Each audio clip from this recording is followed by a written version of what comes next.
Seluruh rakyat wajib bela negara, songsong hari esok makmur sentosa. Seluruh rakyat wajib bela negara, songsong hari esok makmur sejahtera. Saya ingin sampaikan target secara overall dulu bahwa alhamdulillah FISIP itu mencapai target tahunan itu sudah hampir 53% di kuartal kedua ya. Dan saya melihat ada beberapa IKU yang sudah tercapai, tapi juga ada yang belum ya.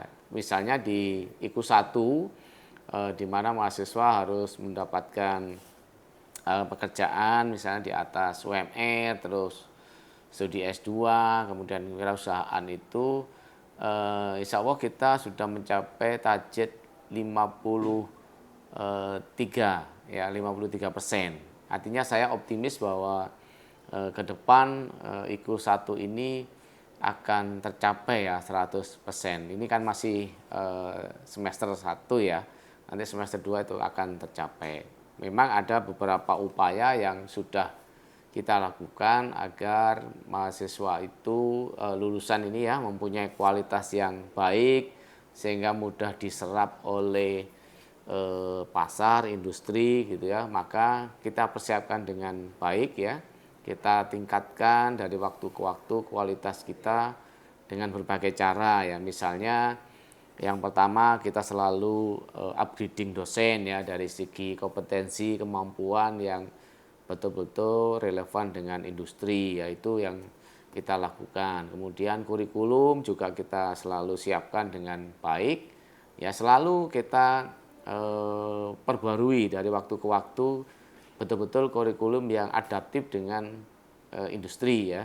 Kemudian yang terakhir tentunya sarana prasarana itu juga harus bisa menjamin kompetensi mahasiswa. Kalau sarana prasarananya tidak mampu ya, yang tidak sesuai dengan kemampuan di luar, maka nggak ada artinya. Sehingga sarana prasarana selalu kita upgrading ya, sesuai dengan permintaan pasar atau yang minimal sesuai dengan spek pasar ya. Itu yang kita lakukan di FISIP gitu ya. Itu yang IKU pertama Mbak Pur itu ya. Kemudian yang IKU berapa tadi? IKU kedua ya. IKU kedua itu ya, tentang presentasi mahasiswa ya yang bergerak keluar ya. Jadi memang mahasiswa untuk bergerak keluar ini atau yang ikut MBKM itu memang FISIP di target 30% dari student body ya. Artinya hampir kalau misalnya student body-nya di FISIP 5.200 ya kita harus bisa memenuhi 1.500. Tetapi insya Allah di FISIP ini sudah hampir mencapai 60 ya, 60%. Artinya kalau mahasiswa yang ikut magang, yang bersertifikat, kemudian PMM, pertukaran mahasiswa, studi independen, kemudian asistensi mengajar itu memang sudah hampir 60%. Artinya hampir 700-an mahasiswa itu bergerak ikut keluar.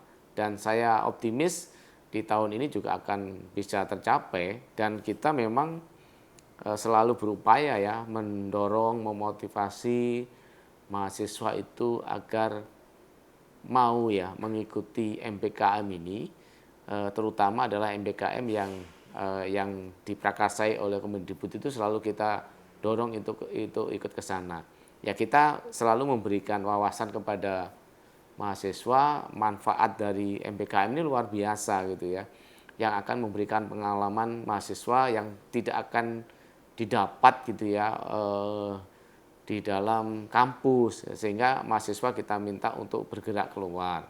Yang kedua, manfaatnya juga bisa menambah pengalaman-pengalaman praktik ya, pengalaman-pengalaman yang praktek ya, itu sehingga bisa menambah skill mahasiswa itu yang berikutnya. Yang terpenting juga mahasiswa MBKM itu kan bisa menambah teman ya, jejaring, itu yang manfaat yang luar biasa. Selalu kita beri pengertian kepada mahasiswa bahwa MBKM itu merupakan aktivitas yang luar biasa gitu ya, yang harus diikuti oleh mahasiswa. Dan alhamdulillah FISIP tercapai ya, di triwulan kedua ini hampir 60% itu ya, itu yang Pak Pur. Kemudian yang presentasi dosen ya yang memiliki sertifikasi kompetensi yang IKU 4 ini memang kita selalu mewanti-wanti kepada dosen ya agar dia selalu upgrading ya terhadap kemampuannya, terhadap kompetensinya agar sesuai dengan apa yang diharapkan oleh dunia industri gitu ya. Itu yang selalu kita wanti-wanti dan hampir 95% dosen di FISIP ini sudah mengikuti sertifikasi kompetensi. Artinya kompetensi dosen ini sudah diakui ya, direkognisi, diakui oleh industri bahwa ini loh kompetensi yang betul-betul diharapkan oleh industri. Kalau misalnya ada kompetensi lain ya yang mungkin diharapkan oleh industri, selalu kita upayakan untuk mengikutkan ya, mengikutsertakan dosen agar upgrading kompetensi itu. Tentunya ini sertifikasi kompetensi selalu kita dorong kepada teman-teman dosen ya, terutama adalah dosen-dosen muda ya yang baru bergabung dengan kita, itu jumlahnya juga masih banyak gitu ya, dan itu juga kita akan persiapkan dengan matang, tidak hanya sekedar memotivasi tetapi kita juga sudah persiapkan dananya, biayanya gitu ya yang kita cover. Jadi pembiayaan kompetensi ini bukan dibebankan kepada dosen tapi dibebankan kepada lembaga, karena ini juga memberi keuntungan kepada lembaga gitu. Dan itu sudah kita siapkan secara matang ya, kompetensi apa yang kita harapkan kepada dosen dan juga pembiayaannya gitu. Dan alhamdulillah di IKU 4 ini nggak ada masalah ya, hampir tercapai 95% gitu ya. Kemudian yang IKU 6 itu jumlah kerjasama yang per program studi itu juga sudah kita lakukan ya, artinya bahwa setiap program studi selalu memfasilitasi ya, memfasilitasi semua prodi yang dikoordinir oleh Wadek 3 untuk melakukan kerjasama dalam berbagai bidang ya, bidang pendidikan, bidang penelitian, bidang pengabdian, itu selalu kita dorong. Terutama adalah kita selalu fokus pada dunia industri ya, agar mau kita ajak kerjasama untuk mendukung beberapa hal, terutama adalah tempat-tempat untuk magang mahasiswa ya. Kita selalu dorong ke arah sana ya, artinya jujur aja yang magang yang diselenggarakan oleh Kemendikbud itu tidak mencukupi dengan kuota mahasiswa kita gitu ya. Jadi mahasiswa kita itu yang sudah banyak, sedangkan kuota di Kemendikbud itu sedikit, sehingga kreasi kita ya kita lakukan MBKM mandiri dan tentunya dengan MOU dengan berbagai pihak, terutama dunia industri. Itu yang sudah kita lakukan juga. Insya Allah juga target ini sudah terpenuhi ya di triwulan kedua ini gitu ya. Itu Mbak Pur yang mungkin saya bisa sampaikan bahwa di antara IKU 1, 2, 4 dan 6 ini memang sudah, kalau di FISIP ya sudah tercapai semua, Itu yang sampai dengan semester 1 ya Pak sudah. ya, artinya semester 1 itu ya target kita kan mungkin 50-60% ya. Itu target kita sudah terlampaui, kalau di atas 50% oke. Nah, sisanya nanti kita akan capai di triwulan 3 dan 4. Insya Allah kita tercapai dalam 1 tahun. Ya, 100% itu. Ya. Betul, jujur aja kalau di tentang IKU 5 ya, yang terkait dengan publikasi ilmiah ya, baik itu nasional internasional gitu ya, terutama adalah publikasi yang bereputasi, kita memang selalu dorong ya kepada teman-teman pada teman-teman dosen untuk menulis ya, dan untuk mendorong dosen-dosen ini mau menulis dan mampu menembus gitu ya ke jurnal reputasi. Selama ini ya kita ikut sertakan ya, terutama klinik-klinik tentang pembuatan jurnal ya yang mampu menembus jurnal-jurnal bereputasi, itu kita selalu dampingi ya dosen ini untuk menulis gitu ya. Kemudian yang kedua, kita juga siapkan pembiayaan ya untuk mendukung publikasi yang bereputasi ini. Misalnya untuk biaya proofreading itu kita siapkan ya. Jadi teman-teman dosen ini yang mau betul-betul publikasikan di jurnal-jurnal internasional atau nasional bereputasi, maka kita siapkan dukungan untuk proofreading itu yang selama ini kita lakukan selain ada coaching-coaching tentang penulisan jurnal itu Mbak. Yang kalau insentif memang kita serahkan kepada pihak universitas karena insentif yang penerbitan bereputasi itu memang kan ranahnya di universitas dan universitas sudah memberikan reward ya kepada dosen-dosen yang mampu menembus jurnal-jurnal bereputasi, sehingga kami tidak memberikan reward lagi, hanya memberikan kontribusi terhadap proofreading saja. Ya, misalnya untuk perbaikan tata kalimat bahasa itu kan ada yang membayar, lah itulah yang kita cover gitu. Itu Mbak Put. Ya. Yang pertama tentu kita mencari mengembangkan jejaring kemitraan yang sesuai dengan standar yang sudah ditetapkan di UPN ya. Minimal misalnya kalau kita ini PTN yang sudah A, kemudian akreditasi masing-masing prodi misalnya unggul, maka kita akan mencari mitra yang sama ya, yang sama dengan kita. Dan kita juga mencari mitra, mengembangkan jejaring internasional, terutama di perguruan tinggi di luar negeri. Nah, pengembangan academic mobility ini kita kembangkan, kita lakukan dengan melihat kompetensi masing-masing dosen. Nah, kompetensi masing-masing dosen itulah yang kemudian kita sesuaikan dengan tentu dengan perguruan tinggi mitra ya, perguruan tinggi mitra. Nah, dalam proses pengembangan academic mobility ini tidak hanya dalam bentuk kolaborasi riset atau dosen mengajar, tapi juga bagaimana kita UPN terutama juga FISIP memfasilitasi dosen-dosen untuk melakukan presentasi misalnya terhadap untuk mengikuti seminar-seminar internasional, kemudian juga mereka diberikan fasilitas, dosen-dosen juga diberikan fasilitas juga untuk melakukan kolaborasi riset. Kita UPN menyediakan mitra terhadap kegiatan-kegiatan itu, kemudian juga kita memfasilitasi berupa MOU atau kerjasama yang sudah dilakukan oleh fakultas maupun oleh UPN.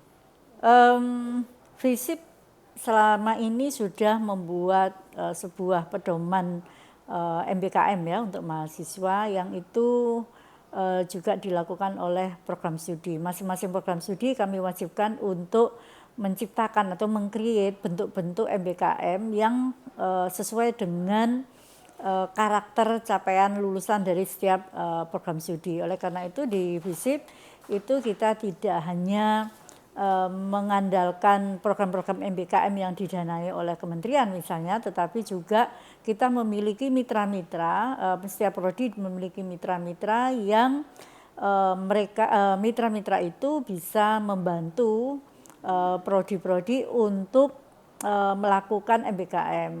Nah, selama ini MBKM yang ada di FISIP itu tidak hanya pada MBKM yang didanai oleh kementerian, tapi sekarang juga dikembangkan MBKM yang dilakukan di tingkat prodi, yang di-create sendiri oleh prodi, di mana prodi itu sudah memiliki mitra, kemudian mahasiswa kita dorong untuk ke sana, terutama mahasiswa yang sudah eligible untuk melakukan MBKM. Jadi semua mahasiswa yang sudah eligible melakukan MBKM, kita berikan pilihan-pilihan MBKM, tidak hanya satu bentuk MBKM, rata-rata setiap program studi sudah punya 3-4 program MBKM mandiri.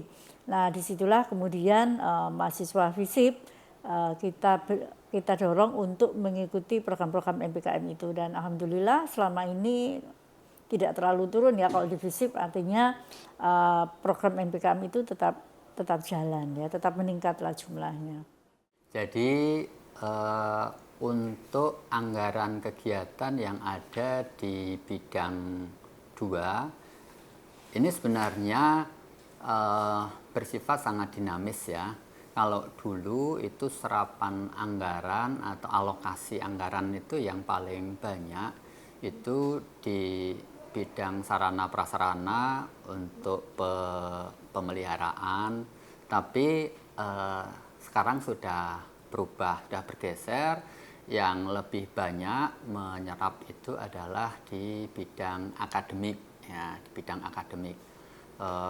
Namun untuk bidang akademik ini juga tersebar pada berbagai kegiatan ya, pada berbagai kegiatan, mulai dari kegiatan di bidang pendidikan pengajaran, pengembangan kurikulum, kemudian masuk di bagian akademik itu juga adalah kegiatan penelitian, pengabdian masyarakat, seperti itu. Nah, yang sekarang ini walaupun jumlahnya masih belum terlalu besar, tapi relatif sudah mencapai porsi yang cukup besar juga adalah kemahasiswaan. Kenapa? Karena kemahasiswaan sekarang ini juga turut memberikan kontribusi target capaian yang sangat besar, sehingga kita juga mengalokasikan serapan yang besar untuk kegiatan kemahasiswaan. Jadi untuk kegiatan magang mandiri untuk IKU 2 itu kita melibatkan baik di level prodi maupun di level fakultas. Jadi penganggaran yang ada di level prodi itu sebagian dibiayai dari prodi, tapi sebagian juga masih dibiayai dari universitas. Jadi kita saling mendukung, yang masih bisa didukung di level fakultas seperti itu. Baik, SKP memang mengalami perubahan yang sangat besar ya. Kalau dari dulu sebelumnya SKP secara umum lebih ke penilaian perilaku ya. Nah, tapi mulai 2 tahun terakhir ini kita sudah menerapkan untuk perencanaan sasaran kinerja pegawai dengan mengintegrasikan target capaian kinerja dari fakultas. Kita menurunkan capaian kinerja fakultas itu kepada bagian-bagian yang ada di seluruh bagian di fakultas, yang ada di prodi-prodi, sehingga ada interaksi antara pimpinan tertinggi mulai dari dekan ke wakil dekan ke korprodi ke kabak TU atau koordinator bidang TU ke subkoordinator bidang baik akademik maupun umum, kemudian ke tendik. Itu semua ada interaksi. Jadi pada saat penyusunan rencana SKP itu melibatkan interaksi yang sifatnya konsultatif ya.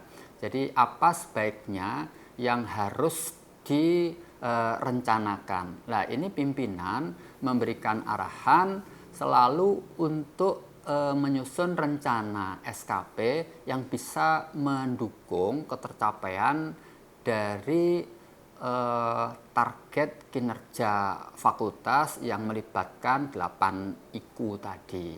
Sehingga dalam hal ini baik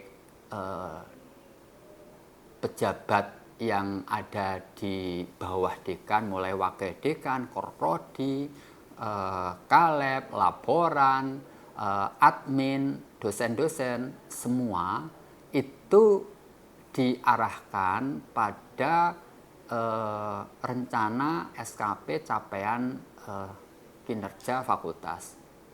Dan dampaknya setelah dilakukan banyak penyesuaian dengan capaian kinerja fakultas, memang ada peningkatan yang cukup signifikan dalam raihan kinerja fakultas. Ini karena semua merasa terlibat. Jadi baik dosen maupun tendik ikut mendukung untuk mewujudkan capaian dari kinerja, khususnya dalam mewujudkan target capaian IKU. Kita secara proporsional kan, kalau misalkan dekan itu akan turun pada wakil dekan 1, wakil dekan 2, wakil dekan 3. Nah, wakil dekan 1 breakdown dari bagian tanggung jawab yang harus dilaksanakan di bidang akademik misalkan. Maka beliau akan menurunkan, membagi ke rekan-rekan yang ada di koordinator program studi, yang ada di Kaleb, sampai ke laboran, dan turun ke dosen-dosen, misalkan seperti itu. Begitu juga di bidang 2 yang terkait dengan bidang umum, kepegawaian, keuangan. Ini kita juga menurunkan target dari capaian kinerja itu dalam bentuk sasaran kinerja pegawai di bawah kami melalui Kabak TU atau koordinator bidang TU, itu untuk turun ke sub koordinator sampai dengan para tendik. Sebetulnya kalau dilihat merosot, sebetulnya ya tidak, karena apa? Data yang disampaikan mahasiswa itu kurang banyak yang tidak disampaikan. Artinya mahasiswa kemudian mengikuti kegiatan tanpa pemberitahuan atau mengikuti lomba tanpa pemberitahuan, kemudian mendapat juara dan kemudian tidak dilaporkan. Nah, maka dari itu usaha yang kita lakukan yang pertama yaitu meminta kepada BEM untuk mendata mahasiswa yang berprestasi dan juga menyampaikan atau mensosialisasikan apabila mengikuti lomba, agar sebelum mengikuti lomba agar melapor dulu ke saya atau ke bidang 3. Itu yang pertama. Yang kedua, kami selalu memberikan sosialisasi tentang adanya lomba-lomba, terutama lomba-lomba yang berhubungan dengan kependidikan itu kepada mahasiswa melalui WA Group, sehingga mereka banyak yang ngikutin. Yang ketiga adalah mengikutkan mahasiswa ke dalam lomba-lomba yang ditawarkan kepada FISIP UPN Veteran Jawa Timur. Jadi kalau menurut saya, agar mereka bisa bersaing dengan global, bersaing di dunia global, yaitu meningkatkan kompetensinya. Melalui apa? Melalui pelatihan-pelatihan dan sertifikasi-sertifikasi yang ditawarkan oleh BNSP. Makanya kami selalu menganjurkan kepada mahasiswa untuk meningkatkan kemampuan kompetensinya sesuai bidang yang ditekuni, terutama sesuai dengan program studi yang diambil, untuk mendapatkan sertifikasi dari BNSP. Gitu. Saya selaku Korprodi akan membuat pokja kelompok kerja berkaitan dengan renaksi atau kontrak kinerja yang ada pada FISIP gitu. Kemudian kami masing-masing kelompok kerja itu sudah kami share target-targetnya seperti apa, sehingga kemudian pemantauannya dan pembagian kerjanya jelas. Nah, dari situ kemudian pokja ini akan memberikan laporan setiap kegiatannya, termasuk progresnya, dan sudah mencapai berapa persennya itu di setiap kegiatan selama semester itu.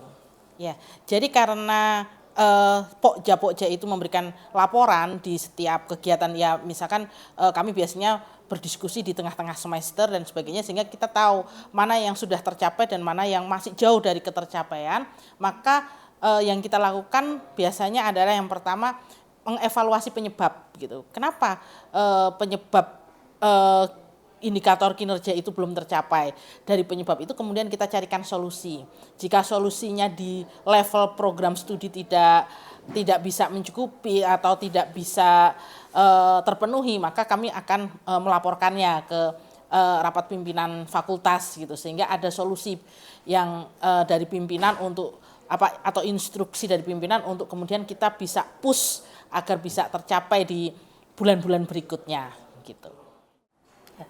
Kalau sebetulnya untuk selama ini ya, dari yang tahun kemarin itu alhamdulillah semuanya sudah tercapai dan terlampaui. Namun kalau untuk yang sekarang ini kan masih proses ya, masih proses. Ada beberapa yang belum tercapai, yaitu diantaranya aktivitas MBKM mahasiswa atau mahasiswa yang berkegiatan di luar kampus. Namun sebetulnya kalau toh itu dibilang belum tercapai, itu juga tidak sepenuhnya belum tercapai. Hanya saja karena ini kan semester kemarin itu semester genap, jadi mahasiswa itu biasanya melakukan aktivitas MBKM itu lebih banyak di semester gasal. Nah, insya Allah itu nanti akan kita push di semester gasal, dan alhamdulillah kita pun sudah melakukan aktivitas MBKM internasional, yaitu proyek kemanusiaan internasional yang insya Allah nanti akan dilakukan di bulan Agustus. Artinya bahwa kita pun juga harus memotivasi atau memberikan motivasi kepada mahasiswa agar mahasiswa itu bisa melakukan kegiatan di luar kampus. Itu yang mungkin perlu diberikan motivasi kepada mahasiswa, bagaimana pentingnya aktivitas pendidikan di luar kampus atau ber-MBKM. Intinya lebih banyak fokusnya di IKU 2 ya? Iya, IKU 2. Memang IKU 2 sekarang targetnya lebih tinggi dari tahun sebelumnya, jadi perlu kerja ekstra keras dari masing-masing koprodi ya untuk memotivasi mahasiswa agar bersedia dan lolos untuk mengikuti program-program yang sudah disediakan pemerintah, baik pemerintah maupun mandiri gitu ya. Kontribusi kami adalah tentunya kita sudah sebelumnya diawali dengan penandatangan dulu kontrak yang sudah ditandatangani oleh dekan tentunya. Nah, yang mana hal itu ya harus kita jalankan, tidak bisa keluar rel karena memang alurnya memang seperti itu. Jadi ada beberapa porsi yang harus ditingkatkan, kemudian yang sebelumnya mungkin diukur agak kurang bagus tentunya ya kan. Nah seperti itu, kalau misalkan perencanaan kan ada hal yang itu ya tentunya harus diperbaiki. Yang mana kita selalu menganalisa Bu. Diawalinya dengan menganalisa dulu kegiatannya, kemudian setelah itu yang kalau misalkan di dalam perencanaan kan ada yang namanya organizing, updating, dan controlling tentunya kan. Nah di dalam controlling itu kalaupun misalkan ada yang lebih lebih kurang bagus ya harus lebih baguskan ya. Kalau misalkan sudah bagus ya tentunya ya harus ditingkatkan lagi. Nah seperti itu. Terima kasih sebelumnya. Pertama-tama yang harus dilakukan tentu saja adalah memberikan informasi yang transparan kepada seluruh personel yang ada di dalam program studi supaya semuanya punya persepsi yang sama tentang apa yang akan dicapai oleh program studi.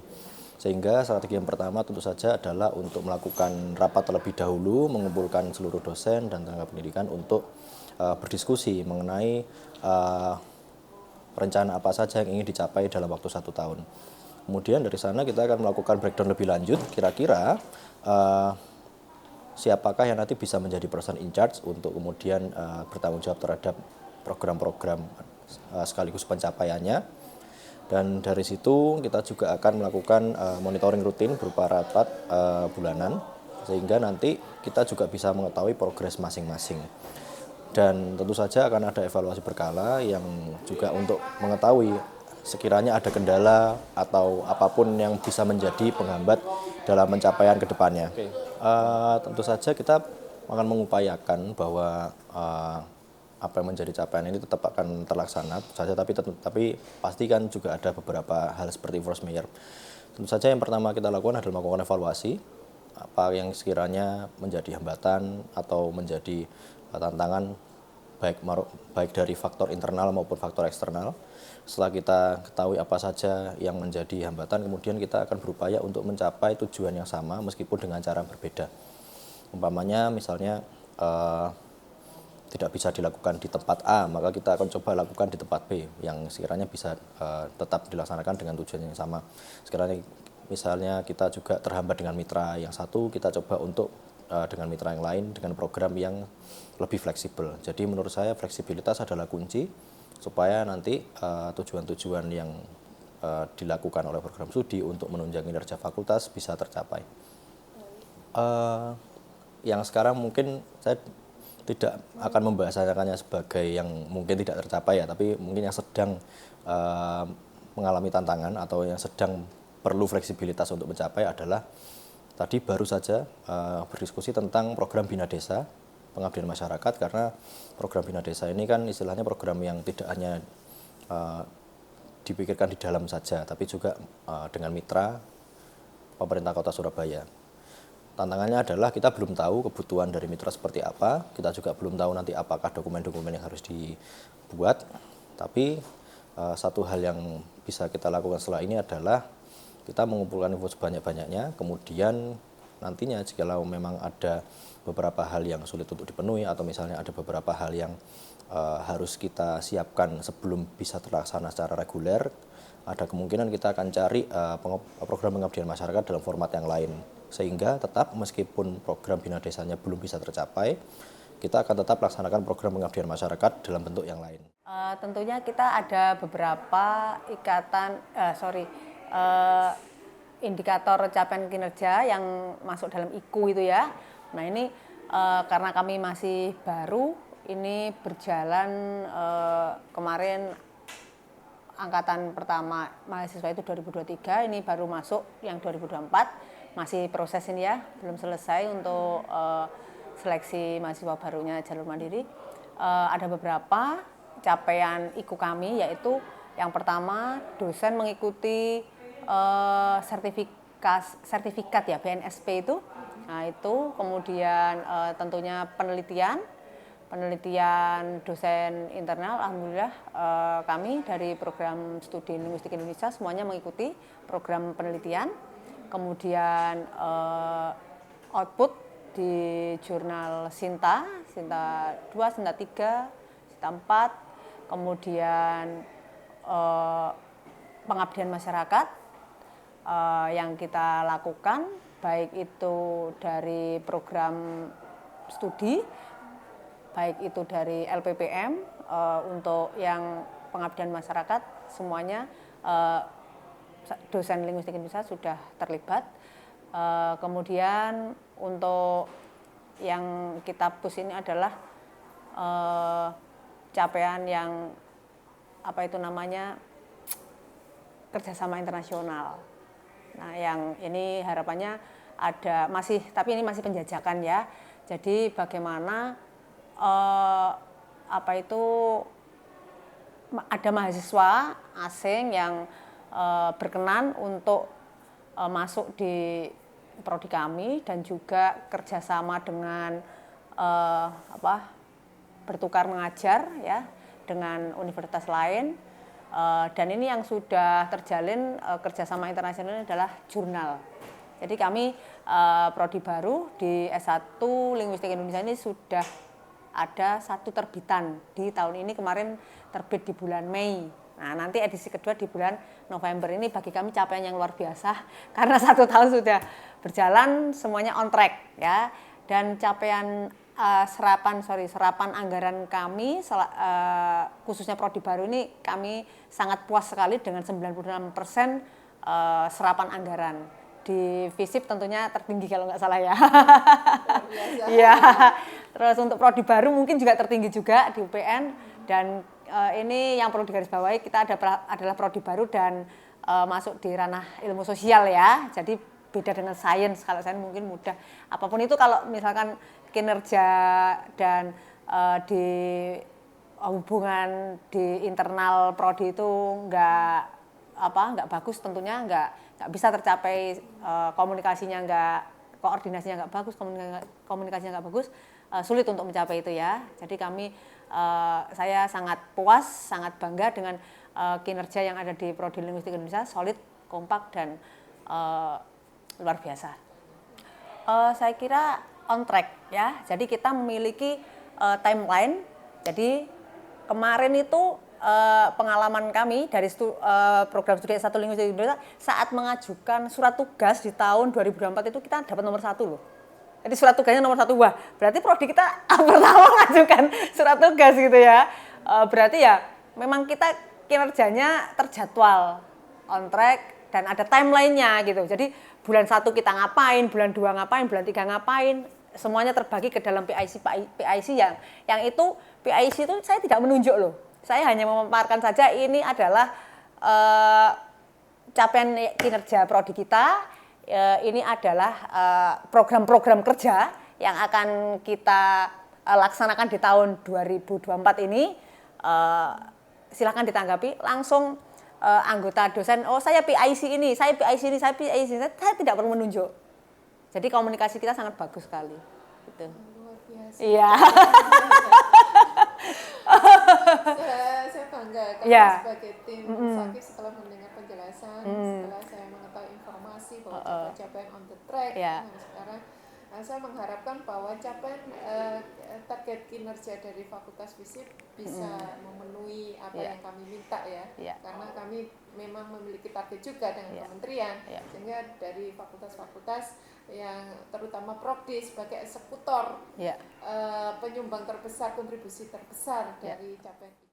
Kontribusi saya sebagai dosen di sini, perwakilan dosen administrasi publik ya untuk publikasi. Jadi seperti yang kita tahu bersama bahwa memang untuk pemenuhan BKD untuk setiap semester itu kan juga kita wajib untuk melakukan publikasi. Salah satunya adalah penelitian dalam pelaksanaan Tridharma Perguruan Tinggi. Jadi memang setiap semester setidaknya ada 1-2 jurnal minimal yang dikontribusikan pribadi untuk dilaporkan ya gitu kan, untuk pemenuhan Tridharma Perguruan Tinggi.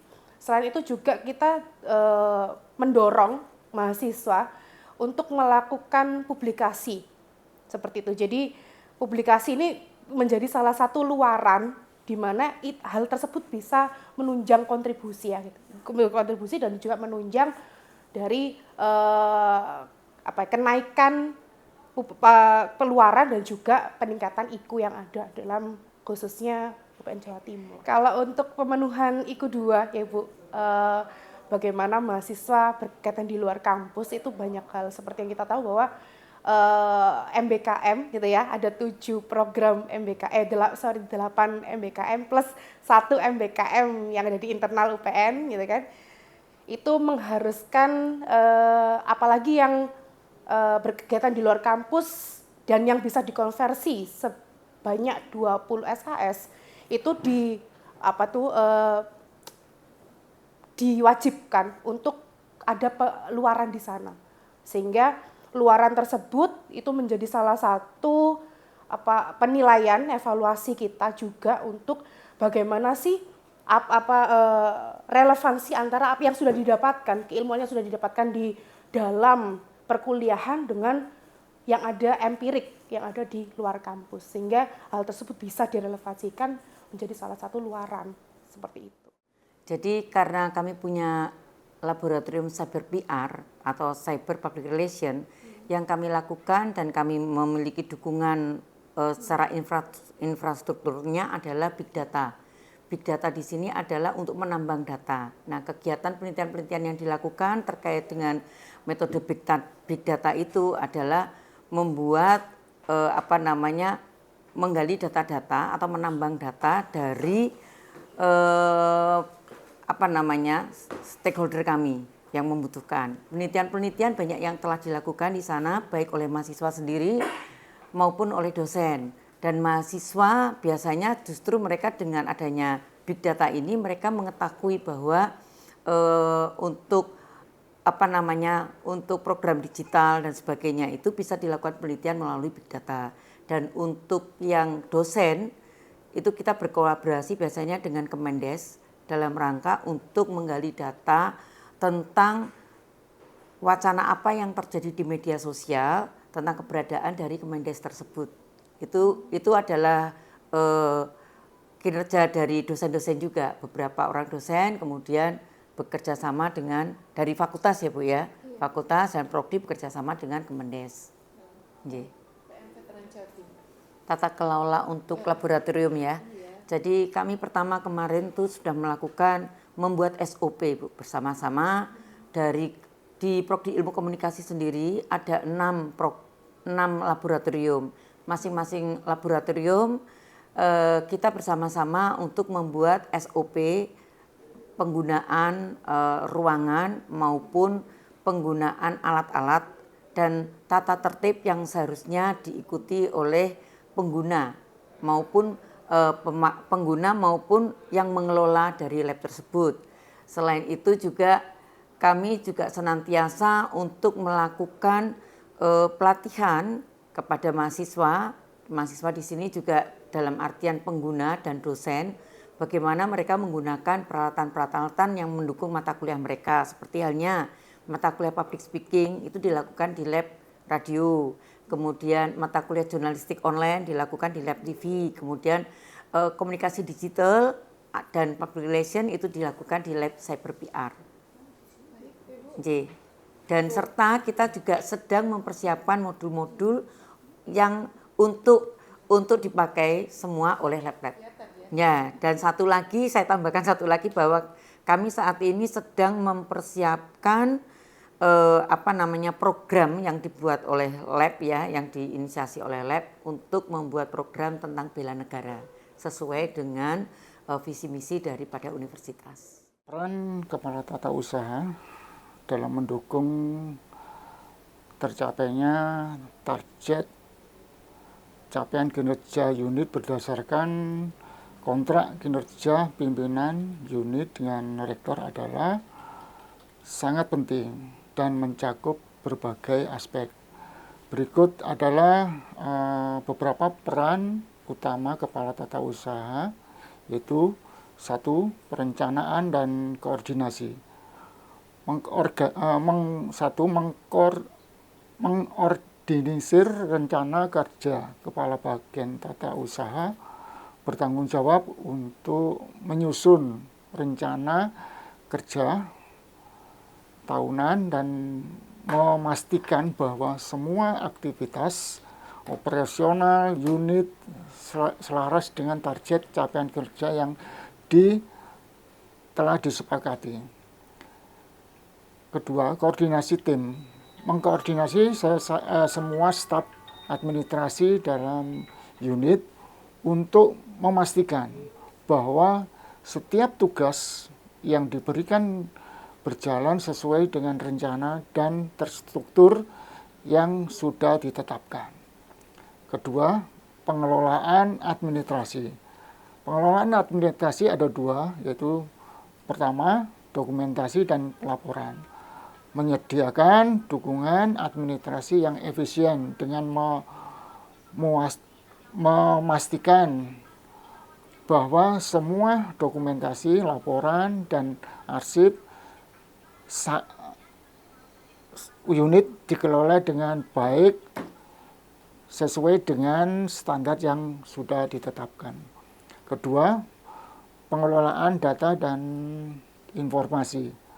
Menjamin bahwa data dan informasi yang dibutuhkan untuk evaluasi kinerja tersedia dan akurat.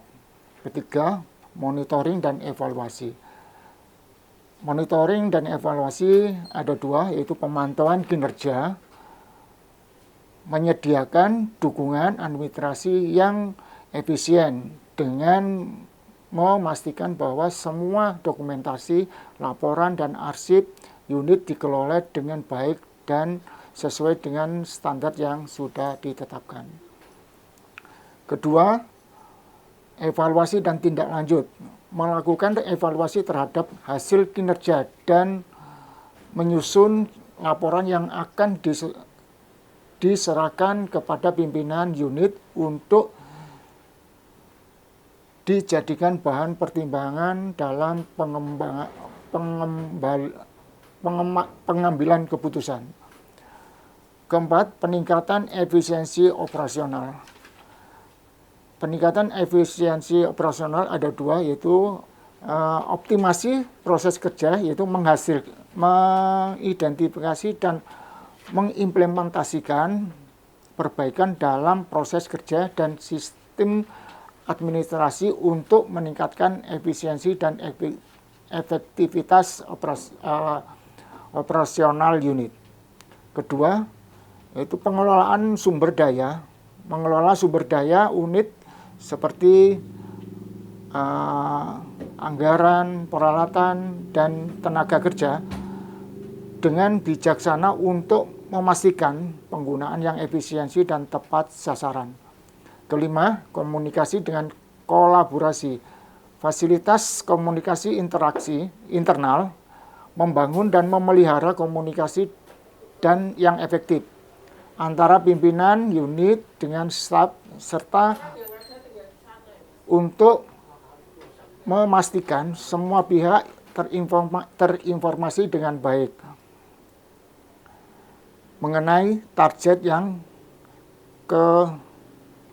kemajuan kinerja. Kolaborasi eksternal itu berkoordinasi dengan unit dan unit lain dalam institusi untuk mendukung pencapaian target kinerja melalui kolaborasi dan sinergi. 6. Pendukung pengambilan keputusan. Penyediaan informasi menyediakan data dan analisis yang dibutuhkan pimpinan unit untuk pengembalian keputusan yang berkaitan dengan pencapaian target kinerja. Rekomendasi strategis memberikan masukan dan rekomendasi strategis kepada pimpinan unit berdasarkan pemantauan dan evaluasi kinerja. Dengan menjalankan peran tersebut, kepala tata usaha berfungsi sebagai pilar penopang bagi tercapainya target capaian kinerja unit, membantu memastikan semua tujuan yang telah ditetapkan dalam kontrak kinerja antara pimpinan unit dengan rektor dapat dicapai secara efektif dan efisien. Peran kepala tata usaha untuk mendukung kinerja unit menuju perguruan tinggi berbadan hukum, yaitu PTNBH, sangat beragam. Berikut beberapa peran utama yang dapat dijalankan. Pertama, administrasi, manajemen, dan operasional. Pengelolaan dokumen dan arsip. Memastikan bahwa semua dokumen administrasi dan arsip unit dikelola dengan baik, tertata, dan mudah diakses. Pelaporan dan monitoring, mengawasi proses pelaporan dan monitoring kinerja unit, memastikan data yang disajikan akurat dan tepat waktu. Kedua, sumber daya manusia. Rekrutmen dan pengembangan SDM, sumber daya manusia, mengkoordinasikan proses rekrutmen, pelatihan, dan pengembangan staf untuk memastikan bahwa unit memiliki tenaga kerja dan yang kompetensi dan terampil. Manajemen kinerja menerapkan sistem evaluasi yang efektif, memberikan feedback, dan mengidentifikasi kebutuhan pengembangan staf. Ketiga, keuangan dan anggaran. Pengelolaan anggaran menyusun, mengawasi, dan melaporkan penggunaan anggaran unit untuk memastikan pengelolaan keuangan yang sempurna dan transparan dan akuntabilitas. Penggalangan dana mencari peluang pendanaan eksternal dan mengelola dana yang diterima untuk mendukung program dan kegiatan unit. Keempat, teknologi dan sistem informasi. Implementasi teknologi mendukung penerapan teknologi informasi dan komunikasi untuk meningkatkan efisiensi operasional dan layanan unit. Sistem informasi manajemen memastikan bahwa sistem informasi manajemen berjalan dengan baik, memudahkan akses dan pemanfaatan data bagi stakeholder. Hubungan eksternal dan komunikasi. Koordinasi dengan stakeholder, memelihara komunikasi yang baik dengan stakeholder internal dan eksternal, termasuk mahasiswa, dosen, staf administrasi, dan pihak luar seperti antara industri dan pemerintah. Promosi dan branding. Mendukung kegiatan promosi dan branding unit untuk meningkatkan visibilitas dan reputasi institusi di tingkat nasional dan internasional. Perencanaan dan pengembangan strategis. Perencanaan program membantu dalam perencanaan dan pengembangan program kerja unit yang alik dan dengan visi dan misi PTNBH. Evaluasi dan peningkatan, mengkoordinasikan proses evaluasi kinerja unit dan menyusun rencana peningkatan berkelanjutan. Kepatuhan dan pengendalian internal.